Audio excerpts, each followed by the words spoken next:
매년 6월이 되면 만해선사의 기일이 6월 29일이고 6월은 또한 호국 보훈의 달입니다. 그래서 저희들 재단에서는 해마다 만해학술제, 만해예술제, 만해문학제, 만해춤제 이런 4가지 행사를 6월 달에 치르고 있습니다. 금년은 이 81주년 추모 행사로서 님의 침묵의 내용은 나의 작은 가슴에 타오르는 불꽃은 님의 손길이 아니고는 끊을 수가 없습니다 하는 시구로서 주제로 삼고 만해선사의 숭고한 삶과 정신을 기리고자 행사를 동행하고 있습니다. 건배선의 중흥조이고 중흥조이신 경허선사께서 선학원 중앙선언 방암록에 서문에 말씀하시기를 우리가 방암록을 적는 것은 시구인이 아니다. 뒷사람에게 보여주기 위해서 적는 것이다. 앞선 사람들의 아름다운 삶과 그리고 치열한 수행의 모습을 뒷사람들에게 보여주고 뒷사람들이 또 그것을 잘 개선해서 후대사람이 또 전해지고 잘 개선되게 하는 것이 이 방암록을 전하는 그런 목적이다 하고 말씀드렸습니다.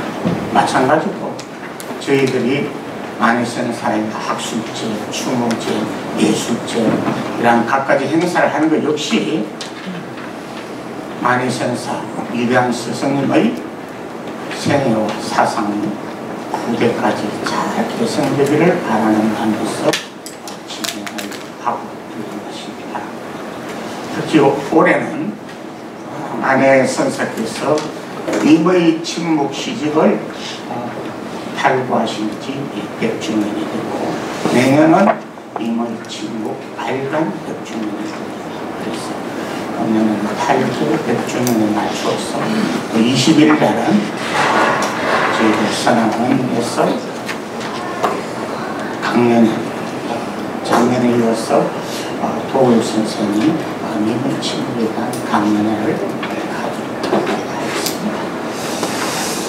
금년 만해예술제는 만해의 시대와 사상을 주제로 해서 개최를 했습니다. 제1주제는 충남대학교 유학연구소의 김진모 교수님이 만해의 불성사상과 공약 3장을 주제로 발표를 해주시고 동방문화대학원대학교의 석자교수인 차차석 교수님이 토론을 맡아주셨습니다. 제2주제는 동국대학교 불교학술원의 김영일 교수님께서 님의 침묵에서 침묵의 사상적 배경 구리론문 제목 좀 깁니다. 만해의 유마일 소설경 강의를 중심으로 하는 주제로서 논문을 발표를 해주시고 동국대학교의 박판식 교수님께서 토론을 맡아주셨습니다. 사회는 저희 한국불교설리연구원의 선임연구원인 오영석 선생님께서 맡아주셨습니다. 아무튼 오늘 81주기 추모 학술제에 동참한 여러분들에게 깊은 감사의 말씀을 드립니다. 자, 모두 함께 선물하십시오. 감사합니다. 예, 반갑습니다.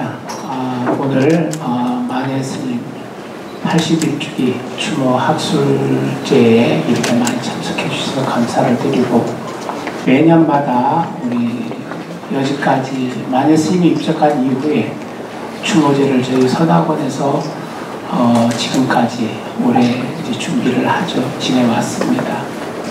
최근에 한 10여 년 전부터 이 행사를 이왕이면 조금 더 성대하게 그래 하고자 하는 우리 지금 현재 설리연구원 원장을 맡고 계신 법진 크스님께서 주도하셔가지고 지금까지 행사를 이끌어 오셨습니다. 오늘도 이렇게 만해의 시대와 사상이라는 주제로 학술제를 하게 됐습니다.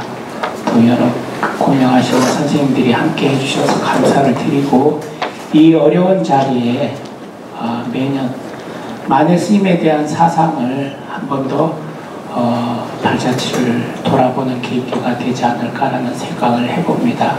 방금도 이제 정보선 스님께서 말씀하셨다시피 과거에 과연 우리가 만해 스님에 대한 어떤 존칭에 대한 것까지도 망설이던 시대가 있었습니다. 그런데 지금은 서로 이제 지금은 만해 스님을 홍보를 하죠. 그래서 참 시대에 많은 변화도 느끼고 있습니다만, 어떻게 보면 그 중심에는 저희 선학원이 또 우리 법진 스님께서 그 사업을 해오지 않았겠냐라는 마음이 있습니다. 또 우리 여러 선생님들께서도 그만큼 또 노력을 해오셨기 때문에 만해 스님에 대한 사상과 발자취를 되돌아보는 기회가 되지 않을까라는 생각을 해봅니다. 여러모로 오늘 이렇게 한자리에 해주셔서 감사를 드리고 준비해 오신 이 부분에 대해서 다시 한번 감사를 드립니다. 네. 만해는 1905년에 백담사에서 비구계를 받았습니다. 그리고 그 당시에 은사인 영국 스님으로부터 은빙실 문집과 영한지락을 받아 커다란 영향을 받았다는 것은 모든 자료에서 일치합니다. 영한지락은 아편전쟁 이후에 이전에 아편전쟁을 경고하는 일종의 국제정세 보고서인데요. 그것이 나왔음에도 불구하고 청나라는 아편전쟁을 겪었죠. 그래서 그 이후에 오히려 아편전쟁 이후에 더 주목을 받았던 그런 책입니다. 그리고 은빙실 문집은 유명한 양계초의 저술입니다. 이 은빙실 문집은 1902년에出판이 나왔고, 그 다음에 1907년에 상하 2권으로 좀 등고해서 다시 판본이 나왔습니다. 그리고 그 양계초가 입적한 뒤에 아주 전체적인 그 책을 모아서 다시 출판이 됐고, 따라서 만해가 받은 책은 1902년판 아니면 1907년판입니다. 근데 1902년판은 중국에서도 이미 완전히 소실돼갖고 목차조차 확인을 못하고요. 1907년판은 목차가 분명히 명확하게 나와 있습니다. 제가 참고한 거는 1907년판의 목차하고 그 내용이 사실은 다른 책에서 양계초의 그 저술들을 모아놓은 책에서 참조를 했습니다. 성은 다음과 같습니다. 만해의 오독성에 대한 해석은 여러 가지 종류가 있더라고요. 근데 제가 볼 때는 김광식 선생이 해석한 게 그나마 제일 마음에 들어서 김광식 선생의 해석문을 여기다 넣습니다. 이 책 표지에 또 오독성 해석이 들어있는데 이거랑 조금 다르죠. 예. 근데 어쨌거나 그것은 생략하고요. 이 오독성에는 선사의 기계와 당시 시대 상황, 즉 일제의 감정에 대한 부분, 그리고 앞에서 논한 만해의 자유를 추구하는 불성, 또한 조사선에 대한 능력 깨달음을 충분히 엿볼 수 있습니다. 자, 26페이지예요. 만해의 불성에 대한 이해와 조사선에 대한 이해, 그리고 깨달음 이후의 오도성을 논한 까닭은 바로 만해가 참술했다고 하는 독립선언서의 공약 3장에 내재된 사상을 논하기 위한 것입니다. 네, 그 공약 3장을 생략하겠습니다. 이 공약 3장과 관련된 논문도 상당히 많이 있습니다. 그 가운데 돌아가신 김상현 교수님의 한용과 공약 3장에서는 이 공약 3장을 다음처럼 논하고 있습니다. 이 논문에는 장문 선언서가 논이라고 한다면 짤막한 이 공약 3장은 논통자라고 할 수 있습니다. 라고 표현할 정도로 공약 3장에 대한 가치와 의의를 상당히 중시하고 있습니다. 이러한 김상현 교수님의 평가는 다양한 논문에 거의 대부분 논문에 이 김상현 교수님의 글을 인용을 하고 있습니다. 그렇게 인용될 만큼 중요한 의의를 갖는다고 하겠습니다. 그리고 김상현 교수님께서 이 논문을 쓰신 동기는 공약 3장이 한용운 첨가한 것이 아니라 최남선이 기초한 것이라는 논문이 발표된 것에 대한 반박성으로 쓴 것임을 밝히고 있습니다.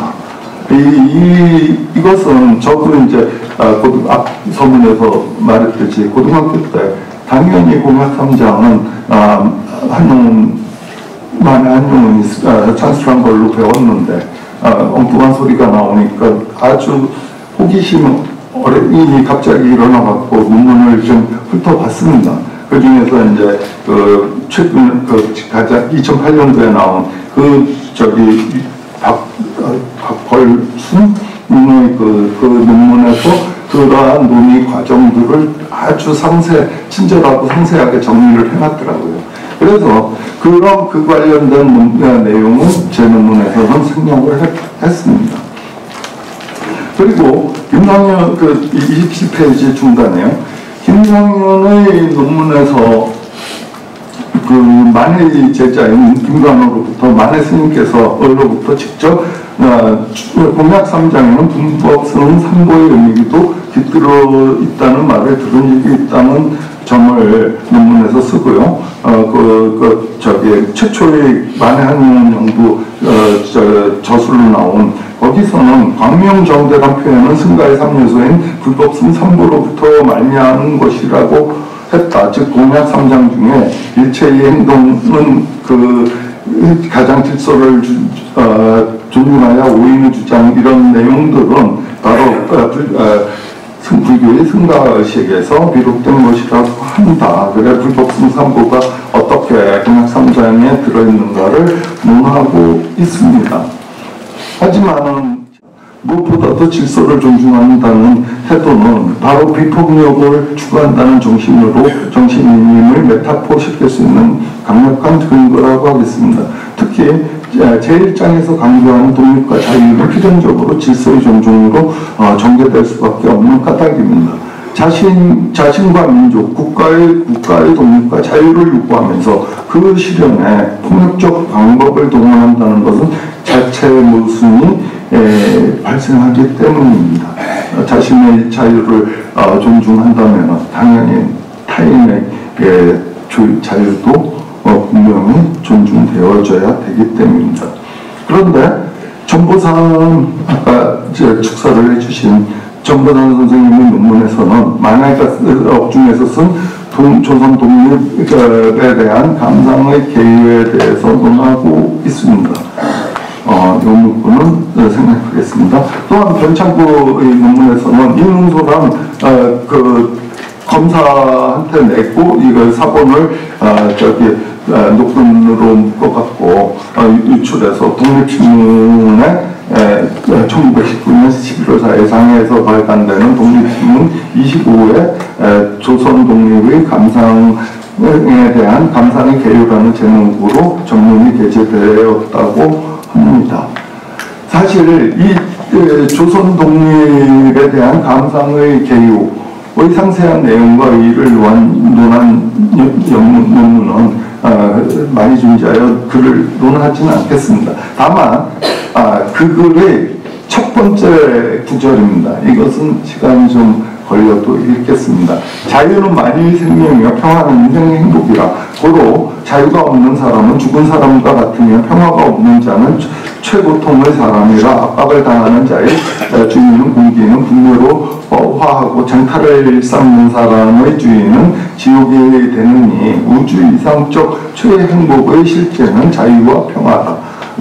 고로 자유를 득하기 위해서는 생명을 혹 무시하고 평화를 지키기 위해서는 희생을 감수당하는 이것은 인생의 권리인 동시에 또한 의무일지다. 그러나 자유의 국면은 다른 사람의 자유를 침치 아니함으로 한계를 삼느니 침략적 자유는 몰평화의 양한 자의 자유가 되며 평화의 정신은 평등에 있으니 평등은 자유의 상적을 좋아함이라. 고로 억압적 평화는 굴욕이 될 뿐이니 진정한 자유는 반드시 평화를 보호하고 진정한 평화는 반드시 자유를 반할지라. 자유여 평화여 전인류의 요구일지로다 라고 되어 있습니다. 자, 이러한 내용으로부터 만해의 초지일관하는 자유에 대한 추구를 여실하게 읽을 수 있습니다. 앞에서도 언급한 바와 같이 이 글은 7월 10일 날 옥중에서 쓴 글입니다. 이 글 첫머리에는 그대로 공약 3장과 일맥상통하는 점이 있으며 특히 앞에서 언급한 제1장의 자유와 독립의 정신을 더욱 명확하게 표현하고 있다고 하겠습니다. 결론은 이 논문을 이제 논평을 맡았는데 논문을 읽어보니까 너무 잘 썼어요. 저도 뭐 그 만해 스님에 대해서 관심이 있어서 만해 스님에 관해서 나온 논문은 즐겨 읽는 편입니다. 아까 그 전보선 선생님께서 이미 말씀하셨듯이 대개 그 문학 쪽의 논문이 많고 불교 쪽 논문이 많지가 않아요. 이게 어려워서 접근이 잘 안 됩니다. 아까 그 김 박사 발표를 하셨습니다만 이 발표문 안에도 또 깊이 분석할 수 있는 소 논문거리가 제가 볼 때 참 많아요. 그래서 앞으로 계속 연구를 해야 되지 않을까 이제 이런 생각을 하면서 굉장히 그 재밌게 읽었습니다. 그러면서 논문의 이제 장점이 뭔가 하고 제가 생각해 본 것이 35페이지 제가 굵은 글자로 표시를 해놨습니다. 첫째는 명확한 연구 목적과 문제의식을 들 수가 있습니다. 이 방대한 선행 연구가 축적된 만해 스님에 대한 연구는 쉽지가 않아요. 그럼에도 불구하고 불성과 공약 3장을 사상적으로 연계해서 새로운 관점을 설정해서 보여주고 있다는 점에서 그 논문의 적정성을 찾아볼 수 있지 않을까. 두 번째는 조금은 뭐 지루하고 좀 난해하다고 생각할 수는 있습니다만 철저한 문헌 연구 및 사상적 비교를 찾아볼 수가 있습니다. 지금까지 만해에 관련된 논문이 많이 있습니다만 이렇게 사상적으로 깊이 있게 비교해서 설명해주는 분석해주는 논문은 사실 많지가 않습니다. 그 발표 중간에 이제 얘기를 했습니다만은 양인산이라는 분이 있고 여진이라는 분이 있어요. 양인산이라는 분은 원래 그 안희성의 촌사람입니다. 가난뱅이 집에 태어나서 이 식구가 너무 많으니까 먹고 살기 힘들어요. 장남이니까. 그래서 이제 군인으로 자원 입대했어요. 태평 천국에 난을 진압할 때 이 사람이 공을 세웠어요. 위안스카이 밑에서. 그래서 이제 그 공으로 주영 중국 대사관 무관으로 갔어요. 거기 갔는데 보니까 일본 학자들이 이미 영국에 유학 와서 대승기실론을 영어로 번역을 하고 있어요. 그걸 보고 이분이 깜짝 놀랐어요. 아니 왜 한자로 돼 있는 건 다 중국 사람들 책이라고 생각을 했는데 일본 사람이 이걸 영어로 번역하지? 이래서 이분도 대승기실론에 관심을 기울이고 결국 이제 평생의 업으로 불교 운동을 하게 되는 계기가 됩니다. 이분이 남경에 와서 금능 각경처럼 만들고 진화내학원이라는 불교대학을 만들었어요. 그 중에 같이 일하는 분이 여진이라는 분이에요. 그 양인산 거사가 이 여진을 일본으로 유학을 시켜서 일본 가서 몇 년간 또 불교 공부를 하고 남경으로 돌아와가지고 이 양인산 거사하고 같이 불교를 대중들에게 널리 알리는 현대적인 말하자면 불교대학 시스템의 교육을 시작을 했어요. 이때 양계초가 학생으로 수강을 하러 왔어요. 양계초 지금 얘기를 하니까. 양계초가 원래 남경대학교 선생을 하면서 진화대학원에 불교를 공부하러 왔고, 그래서 이제 이 불교가 앞으로 살아야 된다. 이래가지고 불교대학을 만들으라고 상당히 넓은 땅을 학교를 만들으라고 정부하고 타협을 해가지고 진화대학원에 또 기증을 받을 수 있게 만들어주기도 했습니다. 또 양계초 자신도 18편이나 되는 불교 논문을 썼어요. 그렇기 때문에 양계초 자신도 불교의 영향을 음으로 양으로 많이 받았다라고 이제 할 수 있는데, 그런 저간의 이제 내용을 전제해 놓고 김 박사가 상당히 그 디테일하게 분석을 하고 있습니다. 그 다음에 이제 만해가 불이한 불이법문의 내용을 구체적으로 알아보기 위해서 우리는 유마경에서 말하고 있는 불이법문에 대해서 먼저 알아볼 필요가 있습니다. 그리하여 본장에서는 첫째 유마거사의 침묵이 유마경 안에서 어떠한 맥락에서 등장하게 되었고 그 침묵이 무엇을 가르치는지에 대해서 살펴보려고 합니다. 그리고 둘째, 불이법문이란 무엇을 의미하고 그것이 유마경에서 어떻게 표현되고 있는지 살펴보겠습니다. 이제 1절 유마거사의 침묵. 유마경은 여러분 잘 아시겠지만 대승불교 초기에 등장한 반야부 계통의 경전에 속합니다. 주인공 유마일 거사는 바이샬리 지역에 사는 거사로서 불교의 진수를 몸소 체득하고 청정한 행위를 실천한 인물입니다. 유마거사가 방편으로 병에 들었다는 소문을 듣고 문수보살이 부처님의 명으로 문안을 오게 됐죠. 이때 유마가 문수보살에게 불이법문으로 대승보살의 실천도를 제시한다 하는 것이 본경의 핵심 내용입니다. 유마경의 구조에 대해서는 여러 가지 주석가들의 설이 있는데 그 중에 성덕대자의 설에 의하면 구마라집이 번역한 유마일 소설경은 세 부분으로 나눠진다 이렇게 되어 있습니다. 서부는 처음에서 이제 4품까지이고 정종부는 12품까지이고 나머지는 유통문으로 되어 있습니다. 이 중에서 상중하 근계 중생을 위해서 설법하는 제5 문수사리 문질품에서 제10 향적 불품까지가 중요한 부분입니다. 이러한 유마경의 전체적인 흐름 속에서 유마거사의 침묵을 생각해보면 침묵과 불이법문은 매우 밀접한 관계에 있다는 것을 알 수가 있습니다. 그러니까 불이법문은 사실상 본경 전편에 걸쳐서 나오지만 제5편 문수사리 문질품부터 본격적으로 등장하기 시작합니다. 그러다가 제9 이 불이법문품에 이르러서 가장 집중적으로 등장하는데 문수보살을 비롯한 32명의 불자자가 각자 불이법문에 대해서 의견을 개진합니다. 그리고 마지막 가장 중요한 부분에서 문수보살이 유마거사의 의견을 정하자 유마거사는 아무런 말 없이 침묵을 합니다. 여기에 대해서 문수보살은 훌륭하고 훌륭하십니다. 문자도 언어도 전혀 없는 이것이야말로 진실로 불의에 들어가는 본문입니다. 이렇게 찬탄을 합니다.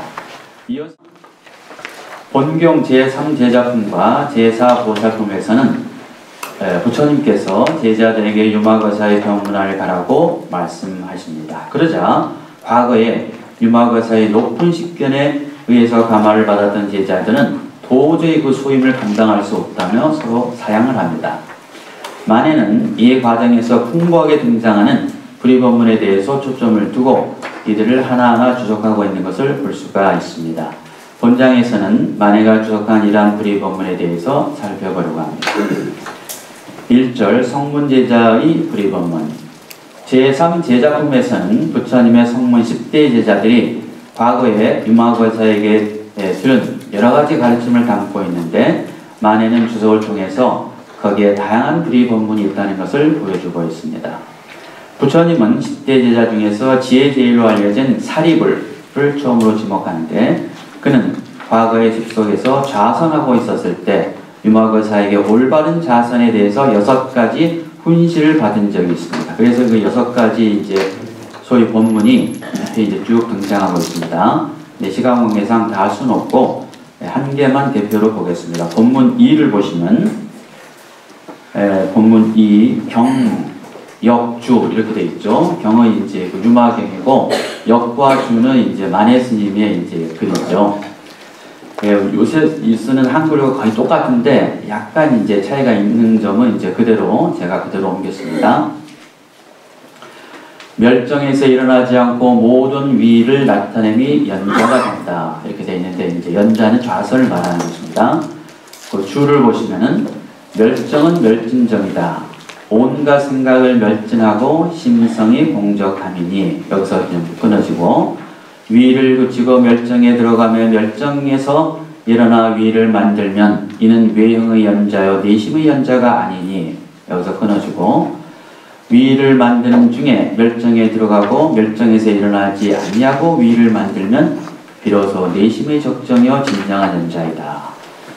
그 밑에 해설을 보겠습니다. 사리부는 유마거사에게 좌선이란 멸정에서 일어나지 않고 위를 나타내는 것이라고 들었다고 합니다. 이거는 이제 유마경 내용이죠. 그런데 역시 진입하기 어렵습니다. 이 유마경 내용만 가지고는 명확하게 이제 들어오지 않는데 이에 대해서 만에는 진정한 좌선은 위를 만들면서 멸정에 들어가고 멸정에서 일어나지 않고 위를 만드는 것이라고 앞뒤 2차례에 걸쳐서 설명을 하고 있습니다. 이 주석을 통해서 우리는 만해가 이 부분을 멸정, 위, 이 2가지의 불이다, 불이본문이다 이렇게 해석하고 있음을 알 수가 있습니다. 공병도 공함에 이르면 내지 중생을 제도하기 위해서 제법을 받느니 이런 이제 주석을 하고 있는데 제가 이제 이거를 주목하는 이유는 이런 불이본문의 완성과 보살의 실천행을 인과로 연결한다는 점에서 주목할 필요가 있습니다. 성립 2에서 안팎의 법을 평등하게 행함으로써 불이본문은 사실상 완성이 되었지만 성립 3에서 고통에 빠져있는 중생을 제도하려고 노력하는 데에는 양자 사이의 연교고리가 필요하기 때문에 이렇게 주석한 것으로 제가 이제 생각이 들었습니다. 그러니까는 성립 1에서는 무아를 얘기하는 거고요. 성립 2에서는 대승불교의 불의사상, 중도사상을 얘기하는 거고요. 사실상 그것으로 깨달음이 끝난 거죠. 깨달음은 끝났는데 이거를 실천하는 건 또 별개의 문제잖아요. 그것을 연결하는 것으로 만해 스님이 이렇게 이제 주석을 한 걸로 제가 생각을 했습니다. 이제 근데 이거와 관련해가지고 이 불의본문 중에 자타불이라는 게 있잖아요. 그 연결불이에 있어서 자타불이라는 게 있는데 자기와 타인을 이제 다르게 보지 않은 거기 때문에 한 몸이라는 것이죠. 그래서 동체 대비심이 발동할 수가 있게 되는 것이겠죠. 그래서 깨달음과 그 실천, 그 보살행의 실천을 이렇게 동체 대비심으로 자타불이로 연결하는 것은 아닐까. 이거는 이제 제 추측이고 만해 스님이 그를 연결하려고 노력하는 것은 사실로 생각이 듭니다. 그 다음에 이제 제2절 불의본문의 실천 방안을 보겠습니다. 불의본문은 단순한 이해로 끝나지 않고 실천의 단계로 이어지게 됩니다. 마치의 진리를 깨달으신 부처님께서 동체 대비심으로 설법을 시작하신 것과 비슷하다고 생각이 됩니다. 유마는 문수에게 불의본문을 체득한 보살의 실천행을 32가지를 제시를 합니다. 유마경의 32가지고요. 이에 대해서 만해는 주석을 행하는 주석은 22가지입니다. 보살행이 불의본문에 머무는 소극적인 자세에서 중생 구제의 적극적인 자세로 점차 변화되는 점에 초점을 두는 것으로 보입니다. 그 말씀드린 대로 22개의 주석을 하는데 이 주석을 쭉 읽어보니까 그게 이제 순서대로 되어 있다는 것이죠. 보살행을 이제 소극적으로 하다가 점점점 적극적으로 하는 걸로. 그 밑에 이제 실전 2를 보시면 이제 인용문을 생략하고 여기에서 유마는 보살이 마땅히 마음을 조복하여야 하지만 만약 조복하지 않는 마음에 머물면 어리석은 사람이고 조복하는 마음에 머물면 성문이 되니 이 2가지에 머물지 않는 것이 보살행위라고 말합니다. 이에 대해서 만해는 조복하는 마음과 조복하지 않은 마음을 모두 떠나 집착하지 않는 것이 보살행위라고 주석합니다. 그렇다면 이는 불의법문 자체에 머무는 것이 바로 보살의 실천행위라는 의미로 이해가 됩니다. 그러니까 불의법문 자체에 머무는 것, 불의법문을 완전하게 이해하는 자체로 머무는 것 자체가 보살행의 이제 첫 출발이다 그런 말이죠. 그 밑에 이제 실천 2와 3과 4에 대해서는 이제 번역만 하고 이제 주구는 따로 없다가 이렇게 한꺼번에 주석을 하고 계시죠. 그 인용문에 보시면 주에 보면 생사열반과 범성부정을 초월하여 집착을 떠나 상적상립함을 이름이니라 이렇게 이제 주석을 하셨고, 여기에서 유만은 생사열반, 범부성인, 영구청정에도 모두 벗어나는 것이 보살행위라고 말하고 있습니다. 이에 대해서 만에는 생사열반과 범성부정을 초월하여 상적상립하는 것을 보살행위라고 주장을 하고 있습니다. 이는 상적상립이 사물의 깊은 상관성을 언급할 때 주로 사용된 점을 고려해 볼 때 만에는 불의법문을 깊이 이해하는 것을 보살행위라고 보고 있는 것은 아닌가 추측합니다. 그러니까는 그 실천 1에서는 불의법문에 머무는 것이고 불의법문 자체에 머무는 것이고 실천 2, 3, 4에서는 불의법문을 깊이 이해하는 것이라는 것이죠. 그래서 점차 이제 그 보살행을 이제 적극적으로 진행해 가는데, 다음에 실천 7 넘어가시고 실천 8도 넘어가시고 실천 12를 보겠습니다. 예, 그 밑에요. 여기에서 유만은 비록 공을 행하지만 많은 공덕을 쌓는 것이 보살행위라고 말합니다.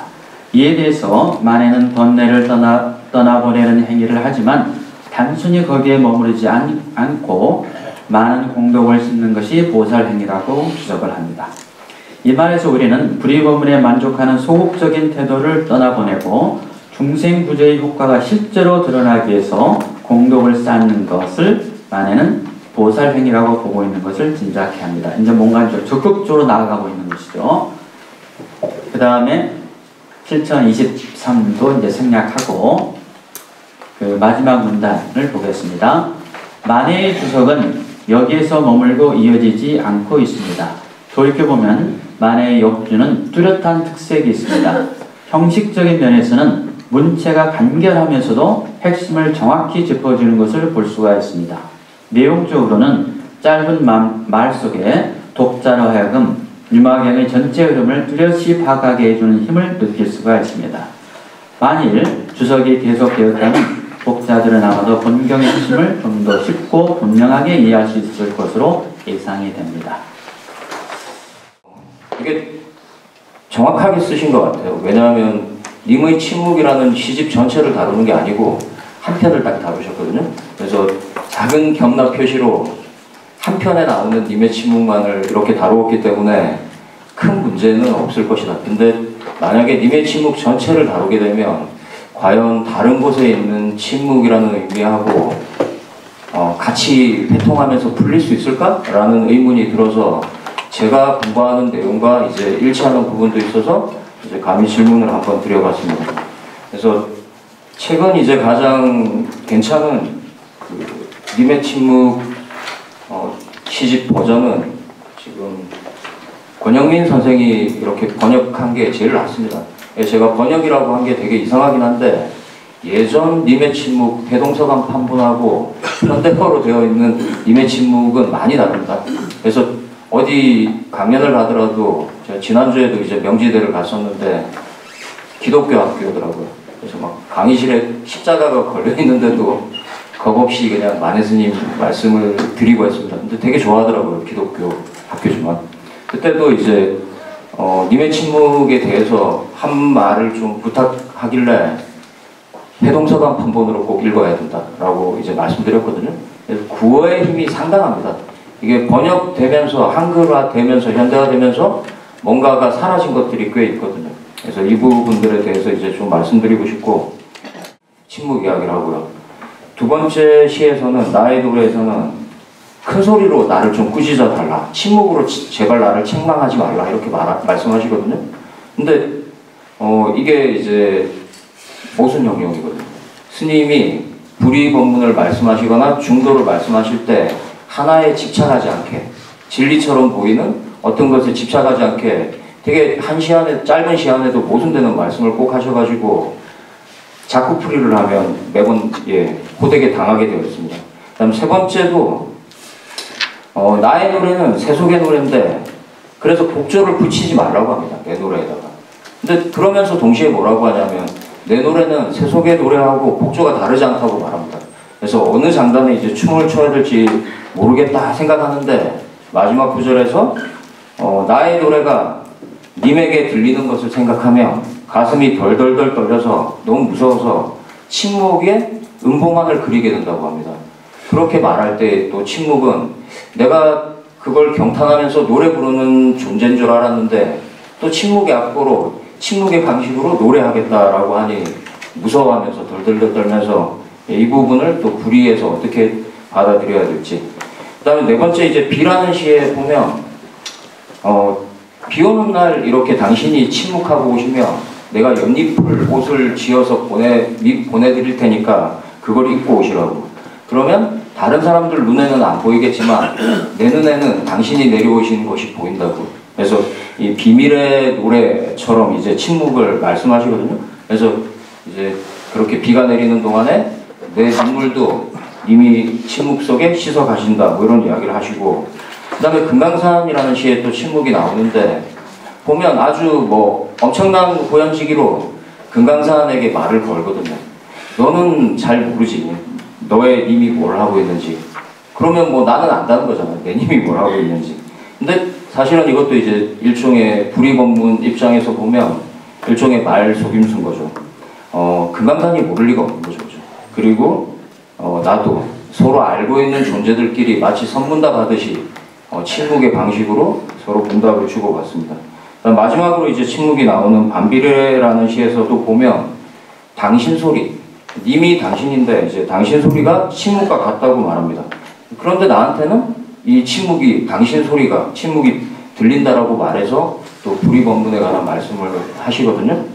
그래서 한 편을 놓고 이제 이렇게 불의법문으로 푸는 것은 뭐 문제가 당연히 없겠지만 시집 전체에 나오는 침묵을 놓고 이야기하자면 조금 더 깊이 있게 다뤄야 될 것들이, 분석해야 될 것들이 있지 않을까 생각해서 이제 첫 번째 질문.